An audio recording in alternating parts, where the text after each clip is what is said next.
Hello, Alfonso Alexander here. I want to share a few things with you today. Last night, the last thing that happened before I went to sleep was I read an email from the CEO out of Illinois that I do some work with. He was congratulating me for taking a stance on some of the things related to racism and sharing with me that he had done something similar and received a lot of negative feedback. Secondly, this morning when I woke up, I had a similar email from a CEO out of Missouri that I've done some work with the same thing. Congratulations, I appreciate the stance you're taking. I did the same thing and took some negative feedback for it. I want to say to everybody out there, now is the time to stand for what's right.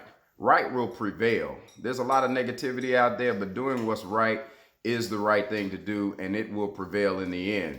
I also want to encourage those CEOs and others of you that maybe have said, you know what, I'm recognizing that there is racism that exists in this country. Black people aren't just claiming the victim because of certain things that have happened. There's a systemic racist issue going on in our country, and everybody isn't a part of it.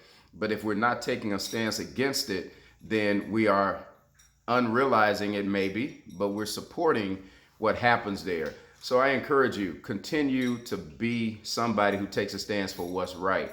Because anytime you have a personal confession, there's potential for some kind of public consequence. So please be strong, continue to be a leader, and make sure that you understand that you have an opportunity to talk to somebody that is different from you.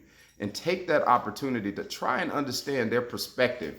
Whether you're black or whether you're white, we need to understand and see what the other side of the table thinks, how they feel, and how life is for them so that we can figure out how we can progress and move this country and our world forward.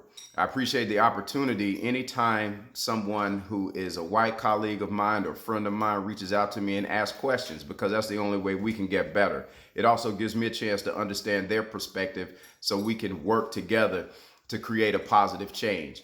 If you're a leader, now is the time for you to step up and lead. And one of the ways that you lead is you get tested through adverse situations. So anybody who is taking a stance and leading and trying to help improve what's happening in our world today, I applaud you. I encourage you to continue to do so.